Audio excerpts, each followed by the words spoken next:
Esto es La Entrevista con Raúl Valladares. Un nuevo repunte de casos de COVID-19 se ha registrado en las últimas 2 semanas. Honduras pasó de tener una positividad de un 6.2 a un 11.5% en las pruebas PCR-RT, acumulando hasta la fecha 426.329 positivos y 10.904 fallecidos desde el inicio de la pandemia de COVID-19, con mayor incidencia en los departamentos de Cortés y Francisco Morazán, según cifras oficiales. En las salas de unidades de cuidados intensivos del Instituto Nacional Cardiopulmonar, más conocido como el Hospital El Tórax, en las últimas 72 horas 3 pacientes fueron ingresados. Así lo informó este lunes la portavoz de este centro asistencial, Nia Carvajal, quien acotó que el ingreso de 3 pacientes refleja un aumento de casos COVID-19 en el país. De acuerdo con los expertos, este repunte mantiene alrededor de 200 pacientes diagnosticados y nuevamente comienza a cobrar vidas producto de la circulación de las variantes en el país, el incumplimiento de las medidas de bioseguridad por gran parte de la población y la renuencia de algunos sectores de sumarse a los más de 4 millones de vacunados.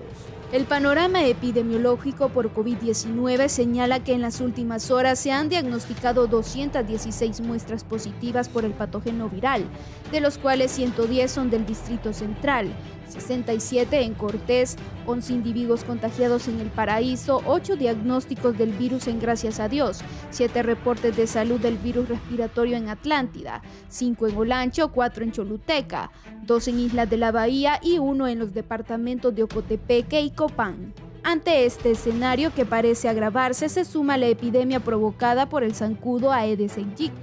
6 meses se contabiliza un alza en comparación al año anterior de 366, de los cuales 344 son graves, distribuidos en todas las edades, generando ingresos de 16 personas diariamente a los centros asistenciales. En las últimas horas, el doctor Carlos Maldonado informó sobre el fallecimiento de un menor en el Hospital Escuela por sospechas de dengue grave. Aseveró, el infante tenía entre 9 y 10 años, llegó a la emergencia del nosocomio con signos de hemorragia, lo que es un indicativo de una etapa terminal de dengue. En ese sentido, autoridades de salud hacen un llamado de atención a toda la población, en específico a los padres de familia, a no descuidar ni confundir el dengue con un resfriado común y acudir a un centro asistencial al primer síntoma.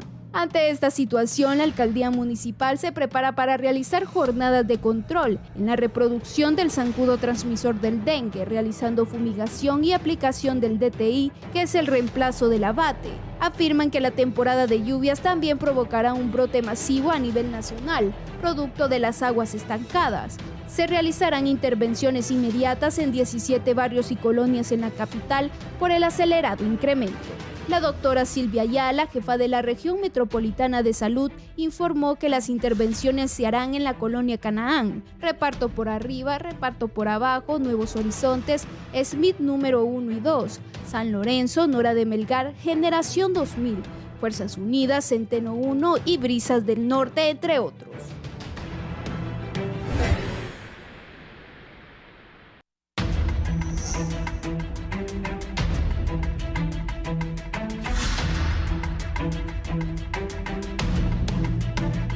Buenos días, gracias por estar con nosotros. Cuando miraba esa última toma, la gente no corta el monte de los terrenos baldíos y eso genera acumulación de zancudos.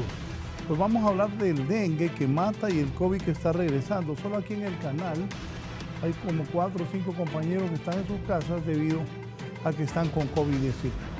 Voy a saludar al doctor Gerli Andino. Un gusto, doctor, que esté con nosotros. Buenos días. Buenos días, muchas gracias, licenciado. Por supuesto que el COVID pues no se había ido. La gente, por alguna medida o alguna razón, se ha estado confiando de que como que hubiésemos terminado ya la pandemia de COVID, pero el estado de alerta sigue y la prueba es lo que usted acaba de mencionar, ¿no? Las personas siguen contagiándose y ahora mismo estamos viendo un repunte que epidemiológicamente es significativo, pero en función de ver cómo se ha comportado la enfermedad, todavía es un incremento manejable, ¿no? Que no es una alarma como caso contrario del dengue.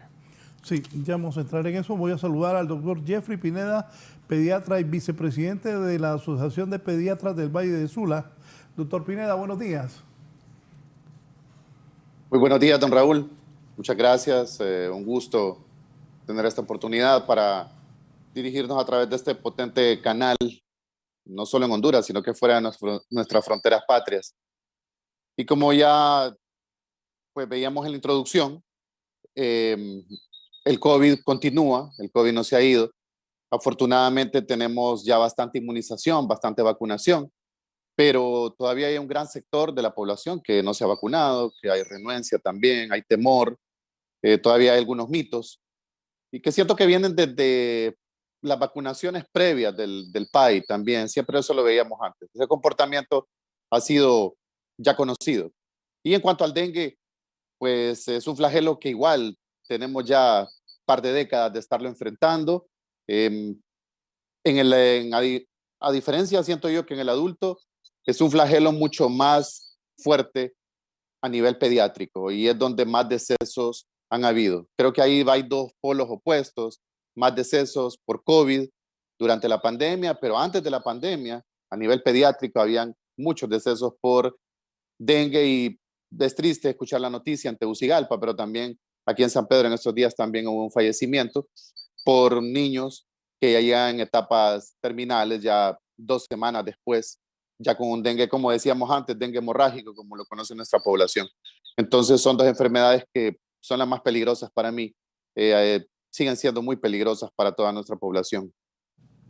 Gracias. Bienvenido al doctor Jeffrey Pineda desde San Pedro Sula, que ha tenido a bien estar con nosotros. El doctor César Arita también está con nosotros, doctor. Muy buenos días, amables televidentes. Es un placer estar en tan prestigiado programa. Bien, COVID y dengue. Cifras actuales en cuanto a casos positivos de dengue y personas fallecidas, doctor Andino. Bien, mire, hasta la semana epidemiológica 22, como se agrupan todos los espacios de tiempo en la epidemiología, tenemos más de 6.498 casos. El 98% de estos casos es dengue con o sin signos de alarma, es decir, son 6.243 casos que están notificados como tal, y solamente un 2% es el dengue grave, que son 126 casos. Sin embargo, cuando lo comparamos a la misma semana epidemiológica 22 del año 2021, esta cifra representa un 70% de aumento con respecto a lo que teníamos en el 2021. Tomemos en cuenta que en el 2021 todavía teníamos el azote intenso de la pandemia de COVID y las alternativas de vigilancia de dengue estaban no activas tan fuertemente como lo están ahora mismo porque estábamos dedicados a COVID, que lamentablemente tiene un espectro muy parecido al dengue y la gente realmente tiene dificultades para diferenciarlo.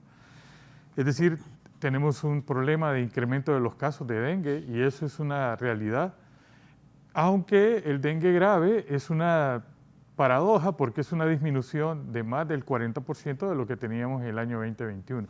Sin embargo, yo sigo pensando que por el tema de la vigilancia que habíamos hecho en el año 2021, estos casos no son más los que se reportaron, aunque sabemos que probablemente hayan estado igual a lo que está ocurriendo hoy día. ¿Cuál es la población más afectada en el país? Son los dos extremos de la vida, son los niños y los adultos mayores. En este caso, por ejemplo, en la semana 22 se reportaron 7 fallecimientos, 4 sí fueron positivos de dengue, se comprobó que era de dengue, 2 son niños de menos de 8 años y 2 son adultos mayores que fallecieron. 2 de Comayagua, 1 del Distrito Central y 1 de la región metropolitana de Cortés. Doctor Pineda, ¿la situación de los niños con esto del dengue? Siempre es bastante seria, es bastante difícil. Para mí sigue siendo la piedra angular del manejo del dengue, la prevención. Ese es el mejor dengue, el que se previene, el que uno no lo lleva al terreno que le gusta, al virus, al terreno hospitalario, que es donde termina y donde el niño se complica. Como ya también lo mencionaba el doctor Andino, a nivel adulto, es muy poco los casos que existen a nivel adulto, siempre hay, pero no se complica la enfermedad. En nuestros niños sí, y son, le podría decir, salas a veces abarrotadas, 60, 70, 80 pacientes, digamos, en mi municipio, en Villanueva, no digamos en San Pedro Sula. El año antes de la pandemia se abrieron salas de dengue exclusivamente para dengue, con bastante personal y con pues infraestructura también hospitalaria. Son hospitalizaciones largas. Como le digo, cuando la enfermedad llega al terreno que nosotros tememos mucho, que es el hospitalario, son hospitalizaciones de 5, 7, 10 días. Y lo peor, como ya sabemos, es que nuestra población ha automedicado a los niños, se automedican mucho, hay un subdiagnóstico, aún a pesar de ser una enfermedad tan básica, tan febril, tan común. Creo que eso al final es lo que viene a complicar. Hay otros pacientes que sí, hay otros niños que llegan a tiempo a la consulta, también al hospital, pero igual, si es uno de esos serotipos que el doctor Andino nos puede mencionar más, de los que son los más complicados, los que causan choque por dengue, los que causan todo ese fenómeno de coagulación intravascular del dengue en el bebé, igual aunque lleguen a tiempo, son mortales. Ahí es donde está lo que es la prevención y lo que en futuro sería la vacunación también, que es lo que se ha logrado, el gran éxito con el COVID. Doctora Arita. Bueno, muy importante los temas que están tocando el día de hoy, el dengue y coronavirus. Como sabrán, todavía nosotros continuamos en pandemia y durante tiempo venimos también, como mencionaba el doctor Pineda, venimos luchando con esta enfermedad que es el dengue, que ya lejos de ser, se ha vuelto una enfermedad endémica propia de nuestro país. Ahorita vemos que en cuanto al coronavirus hemos tenido un descenso significativo en cuanto al número de contagios y de pacientes hospitalizados, o sea, pacientes graves. Y esto se ve reflejado, lo vemos grandemente en los principales centros hospitalarios. Pero esto es positivo en cuanto a que no tenemos decesos, pero no debe llenarnos de confianza porque, bueno, ahorita me estaban reportando unos colegas que el día de ayer ya teníamos 2 o 3 pacientes hospitalizados en la sala de cuidado intensivo del tórax. Muy importante ahorita que estamos todavía en pandemia y que tenemos este rebote, que tenemos este aumento en cuanto a pacientes de dengue, saber diferenciar, en este caso, cuál es la patología que estamos enfrentando en este momento. Como sabrán, tienen una sintomatología muy parecida y es donde toma la importancia de vida, porque sabrán que hay medicamentos que se pueden utilizar, en el dengue y que en el coronavirus no utilizamos. Esto es muy importante y también la detección temprana para darle un manejo adecuado. Hasta la fecha, nosotros tenemos que se contabilizaba en cuanto a los contagios por COVID, que ya hasta el mes de abril teníamos de personas fallecidas teníamos 10.995. Y en las últimas semanas, casi las últimas 3, 4 o 5 semanas, no se habían reportado, personas muertas por esta enfermedad. Creo que en gran medida, como lo mencionaba también el doctor que está mencionando, al proceso de la inmunización, de las vacunas. Esto ha ayudado a contribuir grandemente a que no tengamos pacientes hospitalizados. ¿Qué acciones debe implementar la Secretaría de Salud para atacar estos brotes de coronavirus y dengue? Las medidas de dengue debieron haberse tomado desde el mes de enero. Ya realmente nosotros tenemos un perfil epidemiológico del país claramente definido y se sabe que si queremos atacar oportunamente una pandemia y una endemia como la del dengue, debemos comenzar con acciones de prevención desde antes que comiencen las lluvias. Ahora con las lluvias, la generación de mosquitos es 10 hasta 20 veces mucho más de lo que pudimos haber contrarrestado si estas medidas se pudieran haber tomado desde antes. El problema es que nos hemos quedado con medidas que son paliativas, es decir, a la gente le gusta que lleguen a fumigar, pero cuando ya llegamos a la fumigación es cuando tenemos al zancudo en una etapa de adulto joven a una etapa de adulto donde su capacidad reproductiva es 15, 20 veces más de que cuando están larvas y cuando están en su primera etapa de crecimiento. Sin embargo, los estamos dejando crecer y después queremos verlos muertos cuando es bien difícil que un rociado mate una cantidad significativa de zancudos que ya son adultos, que tienen capacidad de volar. Y lo otro, que el zancudo del dengue es un patrimonio nacional, vive en nuestras viviendas, es parte de nuestra familia. Un patrimonio nacional. Un patrimonio nacional, porque tenemos más de 20 años de estarlo combatiendo y no se ha ido, se ha quedado acá y es parte de nuestras familias, vive en nuestras casas y es parte hasta del folclore. Nos encanta ver el animalito ahí y tratar de cazarlos con las manos. Hubo un tiempo que alguien pensaba que el zancudo se mataba aplaudiendo y todas estas cosas han venido a quitarle relevancia a un problema que realmente es importante. Como decía el doctor Jeffrey, en San Pedro Sula cuesta vidas. Sí, tenemos una alta mortalidad del dengue. A pesar de que tenemos pocos casos de dengue grave, esa mortalidad en dengue grave es bastante alta, casi el 38% de mortalidad. Es decir, es muy importante. ¿El número de cuánta gente ha muerto en los últimos años?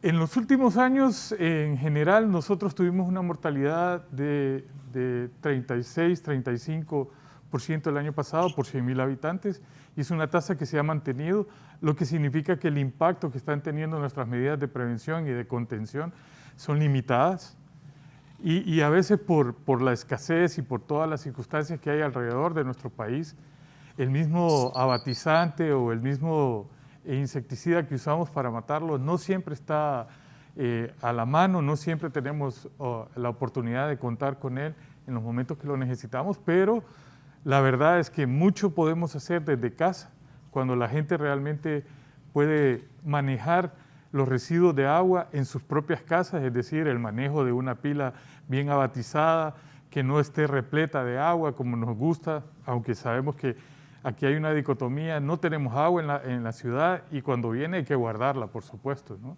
El problema es que hay que enseñarle a nuestras comunidades a cómo guardar el agua, cómo reservarla para que no sea un criadero, y al mismo tiempo el manejo de esas aguas residuales. Es difícil porque, como bien decía el licenciado Valladares, el monte o la maleza que vive alrededor de nuestra mayoría de la ciudadanía, que el 60-70% de la ciudad está en esa franja semiurbana, donde todavía no hay servicio de alcantarillado y la gente tiene que rodearse de este tipo de maleza, no nos ayuda en realidad, no nos está ayudando y las consecuencias las vemos todos los años.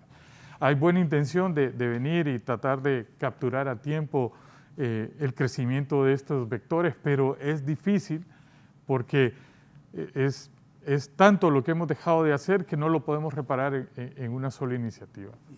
La situación en el Valle de Sula, ¿cuál es, doctor Jeffrey Pineda? En el Valle de Sula, a diferencia de otros años, pienso que ha mejorado bastante. Obviamente hay una muy buena estructura que ha desarrollado la Secretaría de Salud en estas décadas. Hay una experiencia de lucha, hay una experiencia de tanto decesos que hemos tenido a nivel pediátrico y también, si ustedes se acuerdan, en la primera década de este siglo, a nivel nacional de adultos también hubo bastantes decesos, algunos bien importantes. Entonces, ha mejorado, nuestra gente ha ido aprendiendo también a hacer prevención. Yo creo que, como decía el epidemiólogo, la principal medida que ha tenido esa contención del vector, del zancudo, ha sido la fumigación, sea personal de nuestra gente, de nosotros en nuestras casas o a nivel de fumigación general que lo hace la Secretaría o las municipalidades. Pero igual, el dengue, usted bien lo sabe, aquí en la zona norte, en los municipios alrededores a San Pedro Sula, es una enfermedad de la pobreza, de esa población rural. En gran parte de nuestro Valle de Sula no hay agua, a pesar de que nos inundamos en los huracanes. Solo es ahí que hay agua, pero de ahí no, tenemos que estar juntando agua en nuestras casas, siendo el vector tan doméstico. La creencia todavía de que el vector solo es de agua limpia y no de agua sucia o al contrario, eso también ha ido afectando. Entonces, el Valle de Sula siempre se ve azotado, siempre tenemos pacientes, desgraciadamente llegan al estado de gravedad, los que llegan a nuestros hospitales, los que llegan a nuestras consultas, pues, en lo que es el área de enfermería, medicina, porque aquí nos sumamos todos los integrantes del sistema de salud. Ve dengue, ve COVID, la enfermera, el promotor de salud, el médico general, los estudiantes, los médicos ya especialistas. Es decir, se convierte en una lucha muy generalizada, muy conocida. Afortunadamente, todo el personal de salud en el Valle de Sula conoce bien el manejo del dengue en todas sus etapas, desde el manejo ambulatorio hasta el manejo intrahospitalario. Pero igual, siento que también el COVID vino a distraer, a ser un gran distractor en cuanto a esa lucha. Teníamos una lucha bien armada, bien tendida contra el vector. Yo estaba muy optimista porque ya se estaban haciendo infraestructura también para salas para dengue. Y la pandemia pues vino a cambiarlo todo. Fraguó un poco a favor porque sí disminuyeron los casos, pero como dice el doctor Arita, ya a nivel central volvió el aumento. Igual, al ser una enfermedad endémica, el dengue, no hay una etapa del año en el que ella sea prevalente. Uno espera dengue todo el tiempo, en enero hasta diciembre, a mitad de año, y siempre, a veces las combinaciones que hace también el virus con el COVID, fácilmente se hacen su codependencia, su coexistencia. Un paciente está con COVID ahorita, se ha vacunado o no, y fácilmente en esta nube de zancudos es picado y eso nos complica mucho más. Doctor, usted que es pediatra, ¿recomendaciones a los padres de familia que tienen hijos pequeños? En ese punto, principalmente la prevención. Principalmente la prevención. Siento que en el paciente pediátrico tenemos la opción, a diferencia del adulto, de no automedicar. Primero prevenir, primero evitar las aguas estancadas, el monte, la maleza, los vectores dentro de nuestra casa. Y siento yo que es más un trabajo inclusive de todos los padres a nivel comunitario, en el barrio, en la aldea, ¿no? Todos juntarse para erradicar el vector, para evitar el crecimiento del vector. Ya cuando nuestro paciente está enfermo, cuando el niño tiene fiebre, tiene inapetencia, tenga diarrea, tenga vómitos, tenga erupción en la piel y otros síntomas, inmediatamente llevarlo al personal de salud. El personal que tengamos cerca, el personal de salud es importante, y hacer esa cultura también en los papás, en las mamás, en los papás, de exámenes, de siempre exigirle a nuestra enfermera, a nuestro médico, sugerirle, doctor, se podría hacer un examen en nuestro paciente, un hemograma, un examen de orina, todavía un examen barato, accesible. El hemograma es la piedra angular en el diagnóstico del dengue, además de la parte clínica. Entonces, en eso creo que tiene que haber una constante relación y una buena comunicación entre el personal de salud y nuestros pacientes. Hay otros recursos, ahora usted lo sabe, que durante la pandemia se desarrollaron, como son la telemedicina, la consulta por WhatsApp, la consulta por redes es muy importante, pero nunca automedicar al niño, porque los decesos, los fallecimientos que tenemos de nuestros niños, y no sé, sigue siendo, creo yo, habría que ver con el doctor Andino, pero yo por lo menos en mi experiencia personal, los mayores fallecimientos que he visto es en el niño escolar. No sé por qué, muy difícil que un lactante se nos muera, un neonato, un preescolar o un adolescente se nos muera por dengue. Pero esa franja escolar entre los 5 años y los 10 años es bastante letal. Nuestros niños se mueren y son los grandes decesos que tuvimos durante las décadas pasadas. Entonces es ahí, y todo por automedicación o por falta de diagnóstico o un diagnóstico muy tardío, que es claro en el niño, no recuerdo en adultos, pero por lo menos en niños nosotros contamos días. Es una enfermedad febril durante al menos 7 a 10 días. Y dentro de esos 7 a 10 días hay momentos en que el niño se nos complica mucho más y tenemos que avanzar en el tiempo de diagnóstico y de tratamiento. Sí. Doctor, Arita. Bueno, muy importante lo que mencionaba el doctor Pineda y también el doctor Andino. Hay factores en cuanto tomando esta problemática del dengue que son determinantes, ¿va? Ellos mencionaron, el doctor Andino mencionó ahorita lo que es el abastecimiento del agua. Se habló del folclore, que ya el dengue y este zancudo ya forma parte de nuestras casas. Como sabrán, la topografía de Tegucigalpa no es muy adecuada, ¿va? Y el abastecimiento de agua no es el adecuado. Muchas de las personas, yo estuve coordinando las brigadas que éramos de COVID, nosotros nos fijábamos y reparábamos, ¿va? Y como decía el doctor Andino, que se ha vuelto prácticamente de la zona urbano-rural, por decir así, almacenaban bastantes recipientes de agua. ¿Y qué es lo que pasaba? Los dejaban vacíos. Y hay que quitar esa falsa creencia de que el zancudo solo se reproduce en aguas estancadas y todo esto. No, nada que ver. El zancudo se reproduce en cualquier tipo de agua, la cual está almacenada. Entonces nosotros tocado el tema con mis colegas, que era también, aparte de hacer nosotros la información o detectar del paciente con COVID, educar también a la población con esta enfermedad que deja de ser mucho menos letal, como se llama, que el dengue. Yo creo que la letalidad, que el coronavirus, creo que la letalidad del dengue es un porcentaje todavía el doble, mayor que la del COVID. Entonces, notamos eso nosotros y por eso vamos a ver que el índice de contagio en cuanto a departamentos en Honduras es más marcado todavía en Francisco Morazán y Cortés. Y nos viene a aumentar más que estamos ahorita en una época lluviosa, donde se tiende a, almacenar más el agua. Muy importante también lo que mencionaba el doctor Andino, que en cuanto a la prevención, que debe ser lo básico, en este caso con el dengue, es tapar los recipientes de agua, limpiar también lo que son los áreas baldíos y protegernos adecuadamente de la picadura del zancudo. Tenemos también que como no hemos salido de esta fase muy importante, no hemos salido todavía de la pandemia, tenemos todavía contagios por COVID. Hay personas que pueden estar contaminadas, pueden estar infectadas por coronavirus y también estar cursando, infectarse con dengue. Y esa donde toma también vital importancia, lo que es el adecuado abordaje.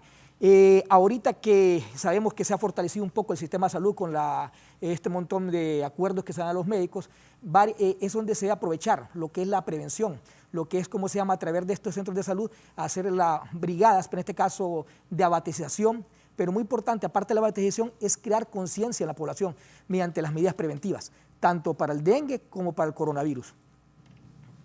Henry. Sí.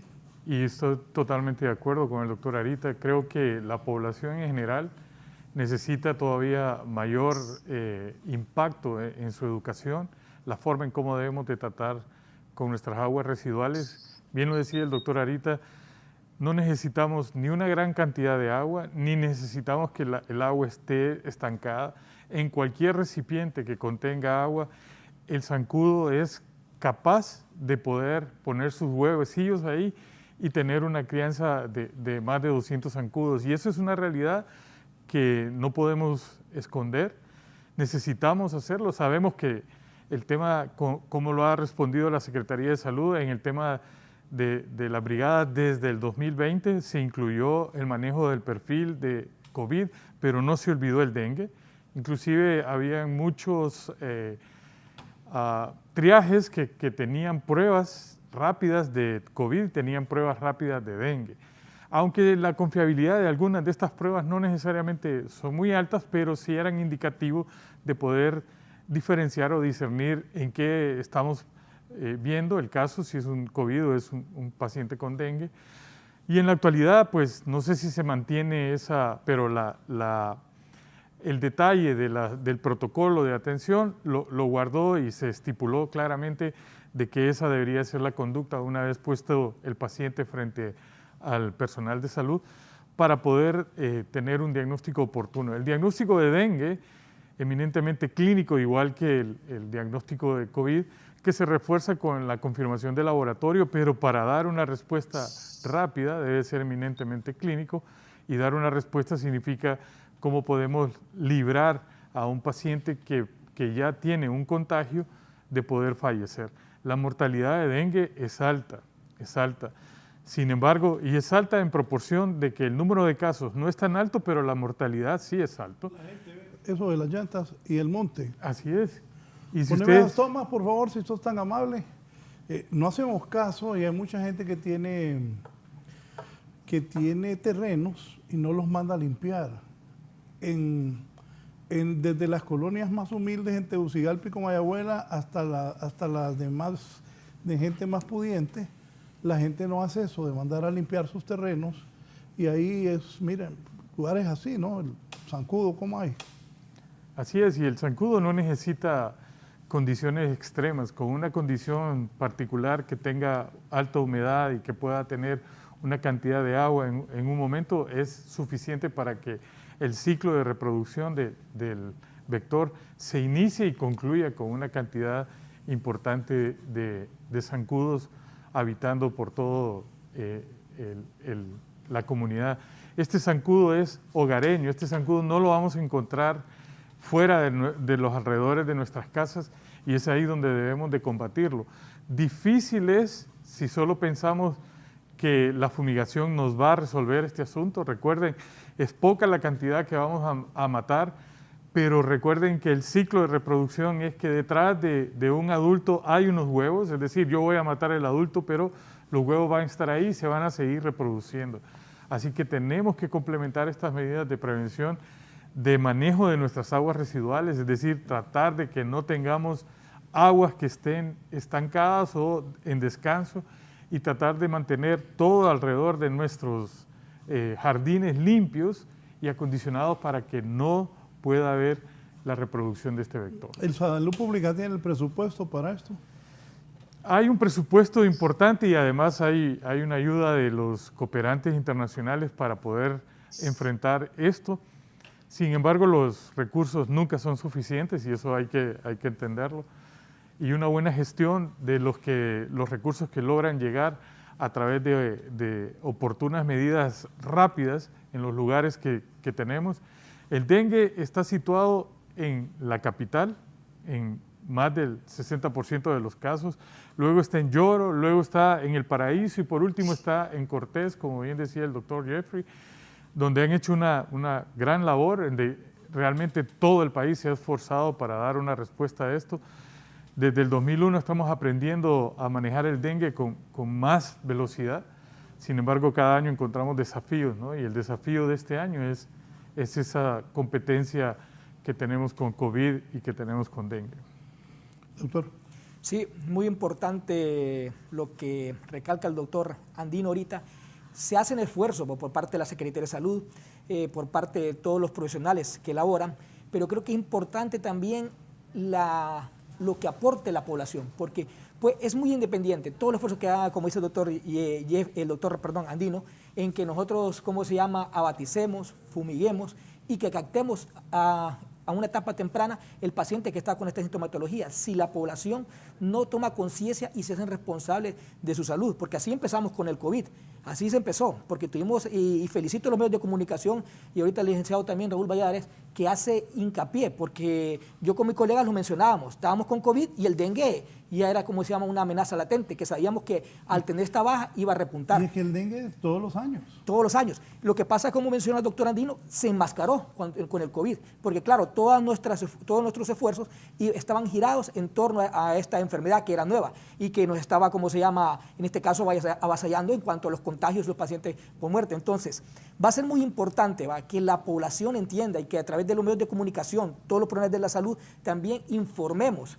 Tratemos de orientar, porque, como le digo, podemos abatizar, podemos captar a los pacientes en una etapa temprana de la enfermedad, pero si nosotros no somos responsables y no nos educamos y no tenemos esa cultura de prevención, vamos a tener, por mucho esfuerzo, vamos a tener siempre ese aumento en cuanto al número de contagios. Esto va a ser vital. Y también igual con el COVID.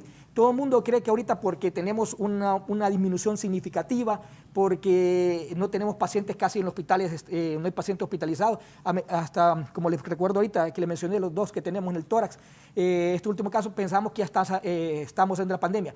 Esto es muy importante a la población, que sigamos con las medidas preventivas, no solo el dengue, también del coronavirus, y que por favor nos sigamos inmunizando, porque como sabrán, los anticuerpos no son perennes. Va a haber un momento en que parte de nuestra población va a estar expuesta de nuevo al COVID, y si no tenemos un sistema inmunológico adecuado, podemos ser susceptibles a los efectos nocivos de esta enfermedad.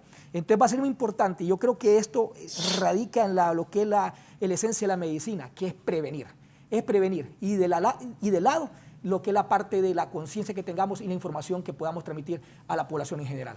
Claudia Rivera de Tegucigalpa. Claudia, buenos días. Buenos días al público en general y a los caballeros médicos ahí en particular. Bueno, pues mire que yo soy profesional de la medicina también y yo miro, tengo varias observaciones. En primer lugar, les pregunto a los compañeros, ¿realmente el Ministerio de Salud está comprando pues químicos que tengan principios activos realmente de calidad. Pues yo puedo comprar zapatos, ropa y todo, pero hay una cosa que se llama control de calidad. Realmente nos están ofertando, o yo puedo agarrar ese principio activo, ponérselo entre comillas en la boquita al animalito y no le pasa nada. Más bien puede traer problemas pues de tipo respiratorio a las personas que son alérgicas, por ejemplo. Otra cosa que yo miro una falta de coordinación entre lo que es la CESAL, básicamente el centro de salud donde le pertenece una gran cantidad de colonias, y la comunicación, porque de qué sirve que lleguen a fumigar y no avisan y la gente se va para otros lados, o la gente tiene su horario de trabajo y no queda nadie que pueda abrir esa puerta. Porque de qué sirve que yo esté en la casa en ese momento, que en ese momento no esté trabajando, y que me vengan a fumigar si las casas están cerradas, las otras casas. Entonces yo miro que no hay una comunicación efectiva. En tal colonia, en tal sector, tal día se va a ir para que la gente deje a alguien responsable que pueda abrir las casas, que pueda el personal de salud accesar. Otra cosa, los hondureños no nos gusta mucho leer, ¿verdad? Y hay gente que no, aunque haya gente en la casa, no le gusta abrir por eso del COVID, porque la gente anda de casa en casa y el mismo personal de salud puede ser un vector, ¿verdad? Y lo último, falta de coordinación, porque donde yo vivo, mire que una vez andaban un grupo de pícaros ahí diciendo que eran del centro de salud, y como no comunican nada, les abrieron la puerta, robaron todo y amarraron los dueños, a la trabajadora incluso, y a un amigo que trae un título de Europa se lo echaron a la pila y se lo echó a perder. Entonces, mire, son cositas que parece que no fueran trascendentes, pero cuando uno hace un trabajo tiene que ser lo más pulcro, lo más eficiente, y en los detalles está la perfección. Entonces yo felicito a mis compañeros médicos ahí, yo les agradezco el espacio y buenos días a todos. Buenos días, gracias Claudia. Voy con Gerlin Díaz en San Pedro Sula. Gerlin está con el doctor Arturo Ávila, director del Hospital Mario Catarino Rivas. Adelante, Gerlin.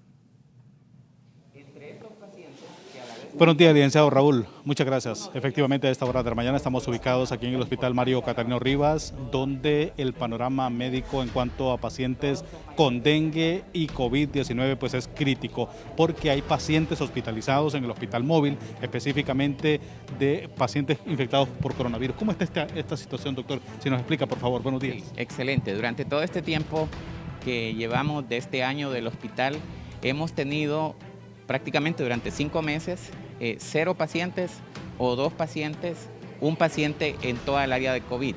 Actualmente este fin de semana tenemos 4 pacientes, y estos 4 pacientes, 2 de ellos requieren apoyo con oxígeno a través de una forma que se llama mascarilla con reservorio. 2 de ellos están estables y solo se ingresaron para observación, porque su condición, se ingresaron por alteraciones de sus exámenes de laboratorio o alteraciones de las imágenes de sus pulmones. Entonces, estos pacientes se ingresan para observación. Actualmente, estos 2 pacientes no requieren oxígeno. Esperamos que estos 2 pacientes que no requieren oxígeno se les dé alta a corto plazo. Entonces, ese es un mensaje que no es algo ahorita catastrófico, pero el otro mensaje igual de importante para la población es que no se deben de descuidar las medidas de bioseguridad, deben de mantenerse de forma responsable. Y el otro mensaje es, entre estos mismos pacientes tenemos un paciente que no está vacunado.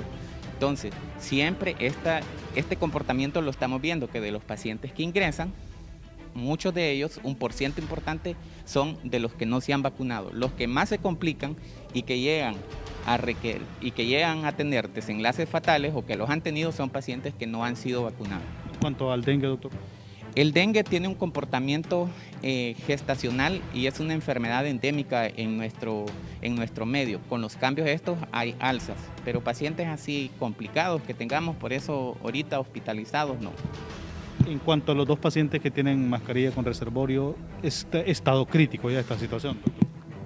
De los que están con mascarilla con reservorio, el que está más inestable es uno de ellos, que requiere oxígeno a alto flujo.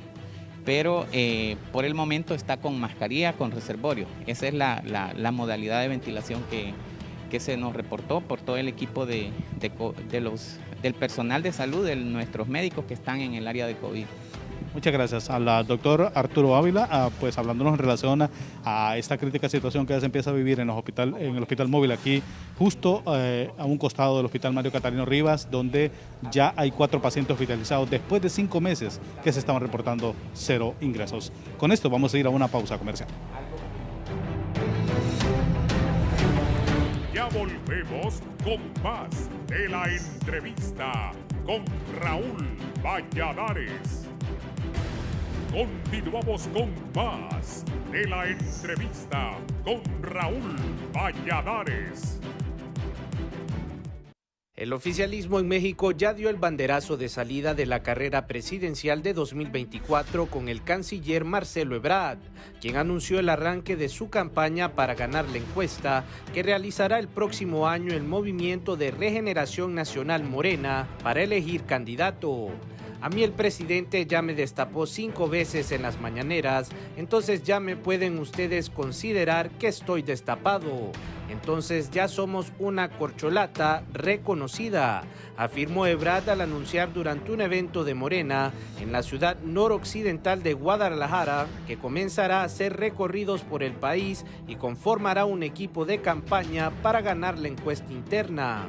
Vamos a ir a escuchar, a proponer, a organizarnos y a mantener las ventajas en todas las encuestas, dijo el estrecho colaborador del presidente Andrés Manuel López Obrador, tras asegurar que puntea como favorito para ser el abanderado del oficialismo para las presidenciales. Como parte de sus acciones, Ebrard publicó en su cuenta de Twitter un número de WhatsApp que había divulgado previamente en Facebook para tener contacto más directo con sus seguidores, dejando entrever que parte de su estrategia de campaña se soportará en las redes sociales y la popular aplicación de mensajería instantánea.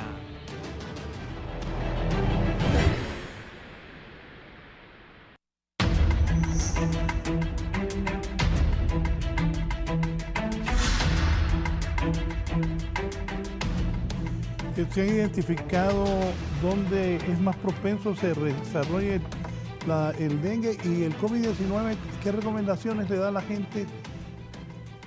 ¿Cuánta gente no se ha vacunado todavía? Hay alrededor de un 14% de la población electiva para ser vacunada que no se ha vacunado. ¿14% cuánto es así en números totales? Es cerca de 1.2 millones de personas. ¿Tanta gente? Tomando en cuenta que hemos ampliado los grupos etarios a vacunar. Recuerda que al principio los menores de 12 años no estaban incluidos dentro de este grupo etario y ahora ya están incluidos y eso ha aumentado, por supuesto, la base del número de personas a vacunar. Es importante que la población siga vacunándose. Tenemos un porcentaje bastante bueno de vacunación. De hecho, las estadísticas reflejan que la disminución que hemos tenido en el impacto tanto de casos nuevos como de mortalidad ha sido porque la inmunización ha dado ese efecto positivo. Sin embargo, tiene que seguirse dando. Las dosis de refuerzo son tan importantes como el esquema básico, es decir, si yo tengo 2, estoy obligado a buscar una tercera, y si ya estoy dentro del grupo que se puede colocar su 4ª dosis, hay que ir y aplicarse esa 4ª dosis.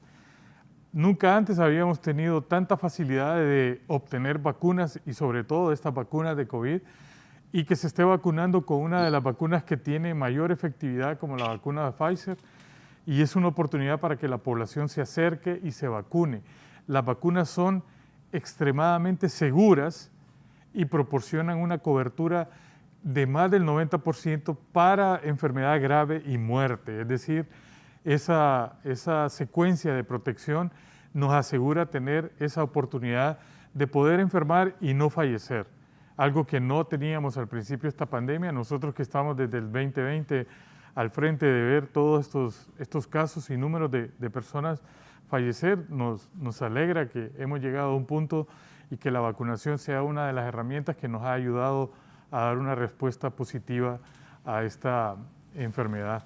Me dice la periodista Valeria Rojas, que está en producción hoy, dice el programa amplio de inmunizaciones de la Secretaría de Salud indicó que un total de 3 millones de personas faltan por complementar el proceso de inmunización contra el COVID-19 en Honduras. ¿Comentario? Bueno, como mencionaba en este caso el doctor Andino, yo creo que se tiene ahorita un acceso muy importante en cuanto a la vacunación. Y en cuanto al porcentaje que falta, yo creo que es la cifra que más acerca a la que menciona el doctor en estos momentos. Ahorita la Secretaría, sí puedo decir, porque yo he estado trabajando ahorita. Disculpe, ¿este dato? Lo que pasa es que si 3 millones de personas faltan de completar el proceso de inmunización contra el COVID. Hay que actualizar. Si tomamos las franjas y las sumamos todas, probablemente lleguemos a ese número, tomando en cuenta que no vamos a hablar de un esquema completo si las personas no tienen 2 dosis. Y lo vamos a poner como no vacunados completamente. Y los que en realidad no han tenido ni una tan sola dosis. Pero en general los que a nosotros nos interesa son los que ya han complementado una primera dosis, tienen pendiente una segunda dosis, y a ese es el grupo al que le estamos apuntando, porque esa es la cobertura mínima, natural, que necesita para implementar el esquema de vacunación. Doctor Pineda, solo un comentario, doctor Pineda. Sí, metiéndonos a esto del COVID, que sigue siendo muy crítico y que siempre hay peligros de rebrote. Hemos visto incluso en Asia, en Europa, en esas sociedades de primer mundo, cómo han tenido rebrotes y con mortalidad también. Yo creo que tanto en esos países ricos como nosotros, aquí en América Latina, sobre todo en Honduras, tenemos ese detalle de que es bien efervescente la emoción al principio, por un tratamiento, por alguna moda, pero a medida van pasando los meses, eso sería de estudio sociológico, creo yo, el por qué nuestra población se va enfriando. Y uno lo mira como solo hay en el paciente pediátrico una tan sola dosis de Pfizer, y esa fue, póngale, en el mes de enero, o fue el año pasado. Entonces uno pregunta, ¿por qué no se ha puesto la segunda dosis? No, porque es que el niño ha tenido gripe, es que el niño, es que no han estado vacunando, cuando voy no están, y una serie de detalles que hacen que no se haya logrado esa inmunización al 100% como lo queremos. Sé que hay también algunas personas por principios religiosos y otros principios agnósticos también que no se quieren vacunar, pero la mayoría de nuestra población sabemos que es muy, muy creyente, es una población con mucha esperanza de vida. Por lo tanto, es un fenómeno bien especial el hecho de no tener la inmunización como nuestra mejor arma, o nuestra única arma para evitar que nuevamente la pandemia, que nuevamente el coronavirus nos vuelva a hacer tantos decesos. En cuanto al dengue, igual, siento yo que también cuando la enfermedad se calienta, cuando hay bastantes casos, la población retoma y como que se pone de moda otra vez la enfermedad y empiezan a tomar medidas y todo. Pero una vez que pasa esto, nuestra población se olvida. Y creo que son los dos peligros que tenemos en estas dos enfermedades: el olvido, el enfriamiento, el relajamiento y muchas veces la cultura también del miedo frente a las vacunas, que ya es algo cultural, creo yo, de hace muchos años. Ese movimiento antivacunas también. Sí, doctor. Bueno, para aportar, en cuanto ahorita, como mencionaba el doctor Andino, el acceso a las vacunas ahorita es muy importante. Todas las unidades de salud, hasta las unidades primarias de salud, como son los UAPs, cuentan con ¿cómo se llama?, con vacunas. Y se lo digo porque yo laboro en un UAPs. Entonces, unidad primaria en salud. Sí, diga eso, porque la gente... Sí. Entonces, ¿qué pasa? Lo estaba mencionando porque lo menciono ahorita porque se empieza de la parte de lo más básico. Entonces, muy importante también aportar que en el mes pasado, en la jornada de vacunación, se incluyó en el esquema de vacunación la vacuna contra el COVID. Entonces nosotros anduvimos casa a casa, aparte de todo el problema de salud, tanto el doctor, la enfermera, anduvimos vacunando COVID. Yo creo que ahorita el porcentaje va a aumentar. Y ahorita viene para la población, para que esté informada y para que sea empático y nos abra la puerta, vamos a tener 2 meses, tanto este mes de julio y agosto, que vamos a estar en vacunación. Y se va a incluir la vacunación por COVID. Entonces, esto viene en gran medida a reforzar y a prevenirnos con esta enfermedad. Lo que mencionaba el doctor Jeffin Sampero es muy importante también. Encontramos nosotros en el momento que hacíamos el abordaje casa a casa muchas personas que no se querían vacunar porque a veces la información no era adecuada. Todavía a estas alturas estaban pensando que los efectos de la vacuna contra el COVID iban a ser nocivos para su salud, y parte del trabajo de nosotros por la salud es enseñarle e informar de manera adecuada a la población que no tiene ni un efecto lesivo contra la salud de ellos. Claro, van a tener efectos secundarios mínimos, como he mencionado, los de siempre, como el dolor de cabeza, el dolor de cuerpo, en algunos pueden experimentar fiebre. Pero lo más importante, como mencionaba el doctor Andino, es que va a prevenir que la enfermedad evolucione a una etapa más compleja. Y, ojo, muy importante, que hay cierto porcentaje de la población que es el que tiene mayor importancia a la hora de inmunizar a aquellas personas que tienen, en cuanto a la vacunación COVID, que tienen factores de riesgo y que están descompensados. Es ahí donde es vital, y fundamental, inmunizar a esta población. Entonces, para resumir, va a ser importante ahorita la información que nosotros podamos proporcionar a la población, porque de nada sirve todas las medidas que nosotros implementemos a lo largo de todo este periodo si la población no toma conciencia y no somos responsables de nuestra salud. Estoy totalmente de acuerdo con el doctor Arita. La gente debe de tener una apertura a lo que estamos haciendo, lo que se está haciendo desde la Secretaría, y ahora más, como bien dice el doctor Arita, simultáneamente a la aplicación de la vacuna de la COVID, nos están vacunando contra la influenza. Y ahora mismo estamos debutando con una nueva vacuna contra la influenza que acapara a más serotipos del virus de la influenza, es decir, una mayor cobertura, algo que esperamos que las próximas generaciones de vacunas anti-COVID puedan tener. La garantía de que estas dos patologías que en algún momento pueden ser suplementarias se pueda combatir en una misma instancia. Una vacunación simultánea de estas dos vacunas asegura una protección importante a las personas que podemos estar, más en esta época en donde la lluvia, las bajas temperaturas y la humedad nos puede volver cada vez más susceptibles a poder contagiarnos. La población debe estar tranquila y confiando de que las vacunas siguen siendo seguras. Y nos hemos quedado en el país con una de las vacunas más seguras, que es Pfizer, y que tiene una alta respuesta a producir anticuerpos por mayor tiempo. Bueno, por eso tocamos este tema del dengue, que todos los años mata gente, mata hondureños el dengue, todos los años. Y el COVID, desgraciadamente, aquí todo el mundo le hemos bajado la guardia. Hay gente que sigue enferma. Repito, aquí hay 4 o 5 compañeros que están con COVID. A mí me dio como el 20 de enero, tenía las 3 vacunas, pero me dio. Entonces uno debe cuidarse y no olvidar de esto, de la situación del COVID. René Amaya está en el Hospital Escuela con el subdirector Franklin Gómez, hablando sobre esto del dengue y también de las vacunas del coronavirus. René, adelante. Bien, muchas gracias, licenciado Raúl Valladares. Pues efectivamente la preocupación que priva en torno a este aumento tanto de dengue como de la COVID-19 en nuestro país. Pero para hablar sobre este tema estoy con el doctor Franklin Gómez, él es el coordinador de gestión clínica del Hospital Escuela, y le consulto cuál es la realidad que está viviendo en este primer momento en el Distrito Central y aquí en el Hospital Escuela, doctor. Buenos días. Buenos días, licenciado Raúl Valladares y los colegas que están disertando junto con usted. Nosotros pues hemos tenido una alza en comparación al año pasado, estamos en la semana epidemiológica 24, más del 160% de los casos que vemos en el hospital. Lastimosamente en este año ya sumamos una muerte en un niño, el año pasado tuvimos 3 infantes que fallecieron y un adulto. Y esto pues ya la OPS lo ha estratificado, cada 4 años hay picos.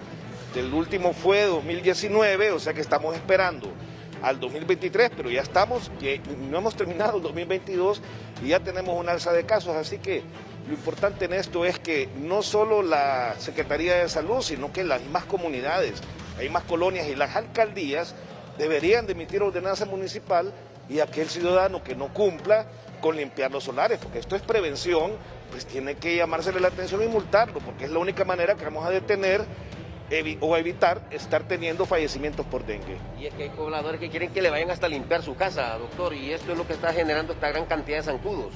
Mire, es correcto, y luego relajamiento que vemos en la población. Estaba escuchando, muy acertadamente, las vacunas protegen. Tenemos un sistema de vacunación que ha sido laureado internacionalmente, pero si la gente no va, no cumple con su esquema de vacunación, se relaja con las medidas de bioseguridad y no limpia sus casas, estamos pues destinados al fracaso si no de una sola vez no haya conciencia en la población para poder ejecutar estas acciones. Se habla que hay un aumento de un 10%, un repunte de un 10% en la parte de lo que corresponde a la COVID-19. ¿De cuántos casos estamos hablando solo en lo que va del año? ¿Tienen recuento, doctor? Nosotros, afortunadamente, tenemos ya casi 3 meses sin ingresos, obviamente no hay fallecimientos, pero sí van a aparecer casos aislados. Por eso la vacunación es importante, y más en aquellas personas con una patología de base, porque la misma patología de base puede hacerlos caer en una complicación grave. ¿Dónde están vacunando, por ejemplo, aquí en el Distrito Central? Porque, bueno, algunos triajes ya cerraron, pero hay que explicarle a la población dónde se tiene que abocar.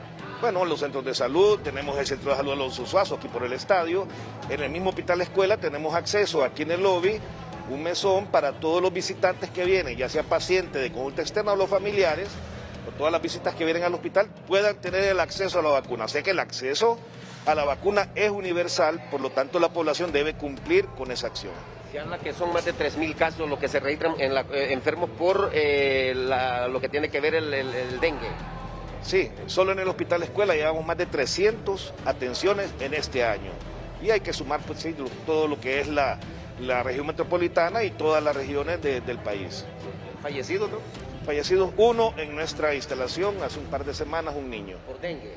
Por dengue, así es. Y este es un descuido también de los mismos padres de familia por no hacer ahí las pilas, hacer quitar la llanta, botellas, todo, mantener bien aseado para evitar este caedero zancudo. Correcto, y hay muchos factores asociados. Uno, la población tiende, en un 85%, ya tenemos un estudio, a automedicarse. Y eso es, en un niño, horas o un par de días, es crucial que sea atendido y no llevarlo ya a un estado muy crítico cuando ya viene a un hospital. Y 2, que vayan a hacer los controles. Entonces los padres de familia lo llevan a un control, se le indica que regrese al día siguiente o 2 o 3 días y no lo vuelven a llevar. Ahí también donde hay bastante riesgo. No solo es la prevención, sino que la responsabilidad de los padres en llevar al niño al nomás empezar sintomatología. 2 tipos de dengue, clásico y hemorrágico, están ahorita. Es correcto, nosotros ya tenemos dentro del hospital un laboratorio y hacemos la determinación de dengue y los 4 serotipos. Entonces ahí hacemos ya estudios para saber en qué o sobre qué estamos con los niños en este tema del dengue. ¿Del interior están viniendo personas enfermas por COVID y por dengue? Bien, por dengue nosotros tenemos Francisco Morazán y tenemos los departamentos aledaños. Es importante saber, la población, tenemos telemedicina, es decir, nuestros especialistas orientan a los especialistas de los departamentos cercanos y eso nos ayuda a bajar bastante la morbimortalidad que es por el dengue. Doctor, muchas gracias. Doctor Franklin Gómez, él es del Hospital Escuela dándonos detalles sobre la situación y el cuidado que deben de tener a partir de ahora en adelante todos los propietarios de vivienda y las autoridades municipales. Mire, aparte de los baches que están a reventar por todos lados, también hay un solo montarral, deberían de sancionar a los propietarios de todos esos terrenos que no quieren chapearlo porque ahí es donde está criando esa gran cantidad de zancudos y está provocando que el dengue se siga proliferando en todo el Distrito Central y sus alrededores. Nos vamos a ir a una pausa comercial, ya venimos en el programa de entrevista que dirige el licenciado Raúl Valladares. Ya volvemos con más de la entrevista con Raúl Valladares. Continuamos con más de la entrevista con Raúl Valladares.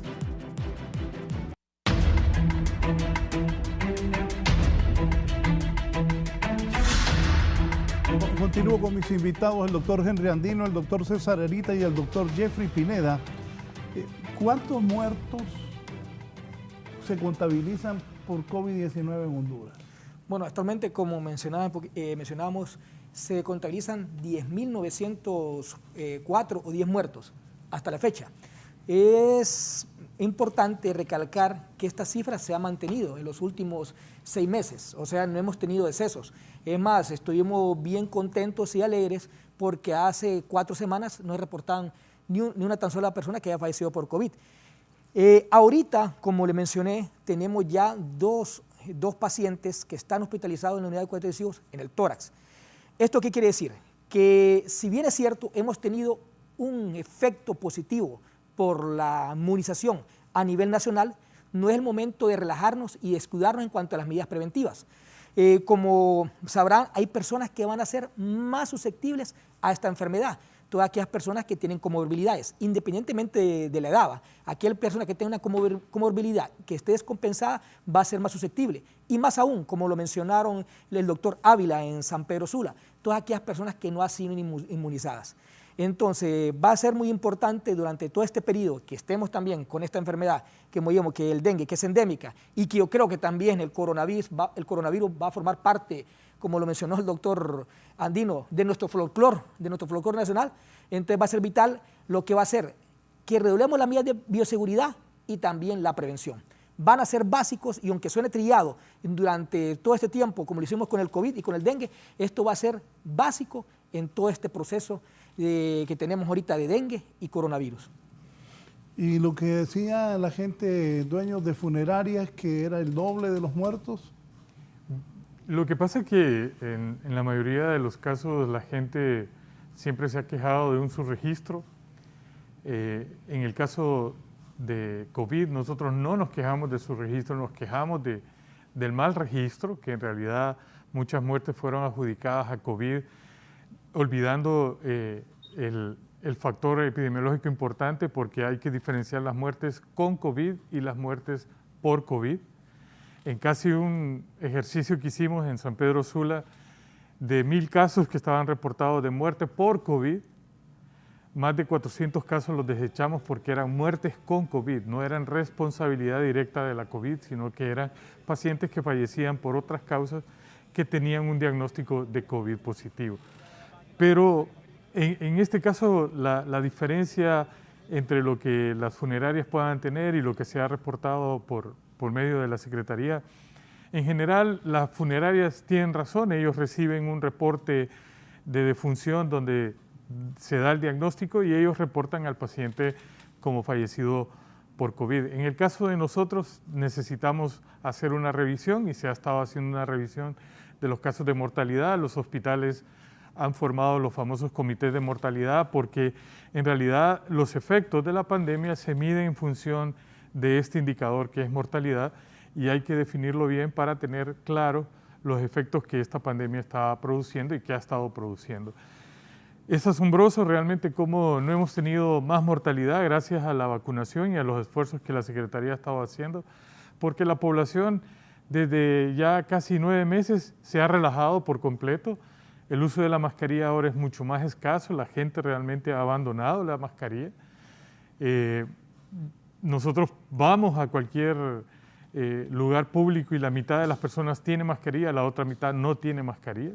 Y en lugares donde en realidad los circuitos de contagio y de infección son mayores, como los cines, el 90% de las personas no tienen mascarilla, están comiendo durante la película y el otro % tiene una mascarilla colocada. Es decir, deberíamos haber esperado que el número de casos aumentara. Sin embargo, la vacunación y las medidas de control que se han mantenido han dado una respuesta positiva a tratar de evitar mayor número de contagios. Sin embargo, seguimos susceptibles, la COVID no se ha ido, estamos no con nuevas variantes, porque este no es un tema de que si son nuevas variantes o no, este es un tema que tenemos una variante Omicron que en su mayoría, en más del 90% de los casos, es responsable de estos nuevos contagios y tenemos que seguir previniendo y mantener el uso de la mascarilla, el lavado de manos o el uso del alcohol gel y el distanciamiento social que también se ha perdido, que ya la gente no guarda ningún tipo de distanciamiento y eso nos asegurará a mantener este bajo número de casos, porque en realidad nosotros de reportar 1.500 casos diarios de positivos a reportar 100, 120, 90 casos, realmente es un alivio para el país. ¿Cuánto reporta en este momento? En este momento que hubo un repunte de más del 10%, estábamos reportando entre 160 y 180 casos. Doctor Jeffrey Pineda. Bien, metiéndonos bastante en estas enfermedades virales, con la característica de que el dengue es ese virus en el que el vector es el importante a erradicar, evitar su crecimiento. En el caso del COVID, pues ya es un virus en el que nosotros, como seres humanos, como ya mencionan los colegas, somos los vectores. Nosotros somos quienes lo transmitimos de persona a persona. Y por eso todas las medidas que se han tomado en toda la pandemia, como es el distanciamiento, el uso del tapabocas, que ha habido un relajamiento en cuanto a ellos y creo que por eso es que siempre están habiendo estos rebrotes. Como ya el amigo y gran jefe, el doctor Ávila, allá en el hospital Mario Rivas decía, pues hay casos que ya están casi para terapia intensiva, que utilizan alto flujo de oxígeno, es decir, que esto ya tiene daño pulmonar. Y él, pues que él es nefrólogo, él sabe más también del daño renal al que llevan estas dos enfermedades, tanto el COVID como también el dengue en la población pediátrica. Entonces, definitivamente estos virus han venido a quedarse. Los colegas saben que ya a partir de ahora se convierten en lo que para nosotros son diagnósticos diferenciales y lo tiene que ser para todo el personal de salud. COVID, dengue son diagnósticos diferenciales en toda enfermedad febril, en toda fiebre que lleve nuestro paciente, en toda fiebre que tenga 1, 2, 3 días, como sea, aunque solo lo veamos como una simple gripe o como un proceso gastroentérico, diarreico o de piel. Si es febril, nosotros estamos obligados al diagnóstico diferencial por COVID o por dengue, clínico o laboratorial, a como lo sea, porque obviamente la población sigue creciendo, se tiene que seguir fortaleciendo este sistema de salud que obviamente tenemos esa gran optimismo y esperanza en esta nueva etapa del gobierno, pero este es un detalle, una lucha que no solo la tenemos nosotros, no solo tenemos que ver que solo los hondureños. Yo recuerdo cuando fui al museo del Canal, cuando tienen todo un piso dedicado al mosquito, en aquel tiempo el de la fiebre amarilla, le decían cuando construyeron el canal, y hay toda una historia del movimiento que hizo el vector de ser silvestre, luego a convertirse en urbano. Y pues nosotros, esa es una historia de hace una centuria, pero nosotros hemos vivido ahorita esta historia del COVID, desde que inició, desde su gran tempestad que tuvo hasta este momento. Entonces, hemos estado haciendo historia con estos virus y con el COVID sobre todo, y sabemos que no se van, son virus que ahí quedan. Para nosotros como personal de salud son de lucha diaria, lo tenemos en la cabeza siempre y esperamos que la población también. Ahora dígame, los tres, en varios países del mundo ya no se usa mascarilla, especialmente en Estados Unidos ya no se usa. ¿Honduras cuándo va a llegar a eso o qué recomiendan ustedes? ¿Qué es lo que hay que manejar? Hace 2 meses me hicieron esa pregunta de nuevo los medios para saber si en algún momento íbamos a llegar a dejar de usar esta mascarilla. Inclusive había un diputado con una moción pendiente para retirar el uso de la mascarilla. Creo que en Centroamérica, países como Costa Rica han mantenido un ejercicio de ir retirando el uso de la mascarilla. Sin embargo, creo que por la cultura de nuestro país, por el respeto que los mismos hondureños nos merecemos unos a otros, esta mascarilla todavía debe seguirse manteniendo. Creo que hasta que alcancemos niveles aceptables de vacunación entre un 70 y 75%, podemos ir pensando en abandonar la mascarilla. Algunas personas en el exterior ya no la usan y creo que en una medida amplia la gente en el exterior podría no usarla. Sin embargo, en este país, por cultura, necesitamos seguir usando nuestra mascarilla independientemente del lugar en el que estemos, ¿no? Sin embargo, ahora parece que hubiese luz verde para que si yo estoy en un restaurante comiendo me pueda quitar yo mi mascarilla y todo el mundo se puede quitar la mascarilla. Y sin embargo no son lugares seguros, no es un comportamiento seguro, es todavía un comportamiento de riesgo el hecho que yo me quite mi mascarilla. en mi caso personal, yo ya tuve 2 episodios de COVID y básicamente fue porque de manera involuntaria yo mismo me retiré mi mascarilla y tuve el contagio, ¿no? Entonces creo que en este momento, por cultura del país, no es el momento adecuado para abandonar el uso de la mascarilla. Doctora Arita. Como sabrán, la idiosincrasia de cada país juega un papel muy importante. Y en cuanto a cuál es el momento adecuado en que debemos de retirar la mascarilla, esto va a depender en gran medida del porcentaje de inmunización que tengamos. Eso nos va a dar una pauta. Y nosotros sería muy, como le decía, sería muy responsable decir, no, a finales de este mes o a finales de este año vamos a dejar de utilizar la mascarilla. No, no es así. Eso va a depender del comportamiento y como mencionaba el doctor Andino, es la cultura que nosotros tengamos.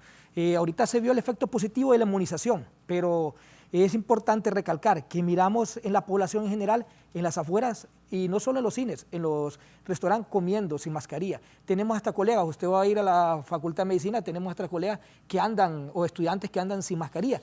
Entonces, yo creo que todavía no es el momento de que entremos en esa relajación y es más bien, tenemos que continuar con las medidas preventivas y seguir inmunizándonos. A poquito estaba viendo una información que más bien UNICEF estaba autorizando a la vacunación en los menores de 5 años. Entonces, y que también había otro artículo que las pandemias por lo general tienden a durar de un promedio hasta de 4 años. ¿Esto qué quiere decir? Que nosotros todavía no somos pandemia. Y en gran medida va a depender de que nosotros vayamos restringiendo las medidas preventivas de seguridad en el comportamiento que tengamos en cuanto a la inmunización y las medidas preventivas. Sí, doctor Jeffrey Pineda, ¿qué piensa de esto de retirar o no la mascarilla? Coincido completamente con los colegas, como nosotros lo aprendemos en la Escuela de Medicina, toda decisión que se toma es multifactorial, así como las causas de una enfermedad son multifactoriales y de las complicaciones, también toda decisión que vamos a tomar en tratamiento, en terapia. Yo tomo quitar la mascarilla en la población como cuando tenemos la decisión de quitarle un medicamento intravenoso a un paciente. No lo hacemos de un solo, no lo hacemos sin criterio o arrebatadamente. Lo analizamos muy bien. Son millones de personas las que vamos a tomar una decisión sobre esto. Pienso que en este momento no es lógico hacerlo. Tenemos todavía mucha población que no está inmunizada a medias. Aún no hay una concientización completa, siento yo. Como sí lo mencionaba el doctor Arita, muy importante, nuestra población menor de 5 años no está vacunada y que es una población que obviamente es muy resistente a los rinovirus como es el COVID, pero siempre hay nuevas cepas que están apareciendo. Entonces creo que hasta el 100% de la población la tengamos inmunizada, es el momento de quitar la mascarilla. Y el otro detalle también, pues que todavía estamos teniendo algunos casos. En la duración histórica de las pandemias también, vimos que la última, la de la década del 20 del siglo pasado, duró 4 a 5 años y fue superada de manera fortuita, o sea, no se superó de manera científica, fue casi al azar, en un rebaño y de una manera muy empírica. No, creo que este no es el momento, confiemos en Dios que esos países que se han relajado y que se han retirado así de esa manera, pues no vayan a tener recaídas. Ellos confían mucho en su fuerte sistema de salud, me imagino, en sus grandes hospitales que están muy fortalecidos, en sus temas de comunicación, de espaciamiento, que son de primer mundo. Y bueno, como Costa Rica, como nuestro vecino que nos lleva bastante avance en cuanto al sistema de salud. Pero veamos nuestra casa, veamos nuestra Honduras, veamos la década pasada, todo el debilitamiento que tuvimos en salud y educación. Entonces creo que nosotros, como caso personal de país, creo que este año todavía no vamos a tomar esa gran decisión. Doctor Jeffrey Pineda, quiero agradecerle su participación esta mañana, pero finalmente dígame, o a los padres de familia, tomando en cuenta que usted es pediatra, las recomendaciones para los niños, para la juventud que deben tomar padres de familia. Gracias por la comparecencia esta mañana desde San Pedro Sula. Muchas gracias, don Raúl, gracias siempre por esa oportunidad. A la amiga Shirley también aquí en Dos Caminos, aquí en Villanueva, por siempre invitarnos. Siempre la recomendación a nuestros mamás, papás en el Valle de Sula, abuelos, abuelas, todos esos que se convierten en tutores de nuestros niños, adolescentes, y población también en la tercera edad que ¿cómo se llama?, que es muy susceptible y vulnerable, es las medidas de prevención, como ya la invitada nos decía en Tegucigalpa, la doctora que llamó, informarse bien, asegurarse bien que quien va a entrar a su casa, en sus brigadas, en esta jornada de vacunación también nacional, sean personal de salud. La comunidad tiene que también fortalecerse y unirse en esto, en sus comités de salud, de aguas, en esas puntas de aguas también que tenemos en todas las comunidades. Para empezar eso, el saneamiento ambiental básico, el dengue, el COVID, son enfermedades prevenibles, muy prevenibles. Creo yo que ahí es donde debe fortalecerse, y una vez que nuestro niño, nuestra niña tenga fiebre, tenga alguna alergia o alguna enfermedad, inmediatamente acudir al centro de salud, a la enfermera, al médico, no automedicar, jamás automedicar, y solo utilizar los medicamentos que el personal de salud nos está brindando, y tener esa cultura siempre del tapaboca, del distanciamiento, del alcohol gel, y en el caso del dengue, de siempre practicarse exámenes y tomar los medicamentos que solo nuestro médico o nuestro personal de salud nos esté dando, y obviamente apoyar a todo el sistema de salud, a esos promotores de salud, a toda esa gente, enfermeras, médicos, esos obreros de la salud que tratan de luchar por erradicar esta enfermedad, esta endemia y esta pandemia también. Muchas gracias al doctor Jeffrey Pineda desde San Pedro Sula. Doctor Cesarito. Bueno, le doy gracias por brindar la oportunidad de estar en tan preciso programa, también de poder compartir con tan honorables colegas como el doctor Pineda y el doctor Andino, pues a la población. No queda más que hacer esto, informarles y educarles. ¿En qué sentido? Que estamos atravesando, continuamos una pandemia de coronavirus, y ya tenemos una enfermedad que le hemos combatiendo de hace tiempo, como es el dengue. Va a ser básico en estas dos enfermedades la prevención. ¿Y de qué manera? En cuanto con el dengue, proteger a nuestros hijos, porque la población infantil es la población más vulnerable con esta enfermedad, también a todos los adultos, pero en especial a ellos, en cuanto a tapar los recipientes de agua, limpiar los zonales baldíos y protegernos de las picadas. Y con el coronavirus, muy importante a la población, no hemos salido de la pandemia, redoblar las medidas preventivas y de seguridad, y por favor, seguir inmunizándonos. Y para brindarle un aporte ahorita a la población en cuanto al acceso a las vacunas, lo tienen todas las unidades de salud, tanto las unidades de salud primaria, los centros de salud y los hospitales. Ustedes se pueden ir a vacunar, lo único que necesitan es su carnet de salud.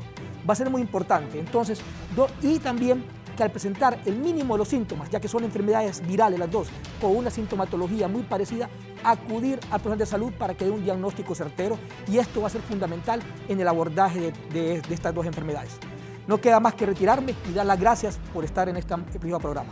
Gracias al doctor César Arita, es coordinador de las brigadas del COVID-19. Vamos a cerrar con la participación del doctor Henry Andino, a quien también le agradecemos la gentileza de haber acompañado a Canal 11 y Radio Visión Honduras esta mañana.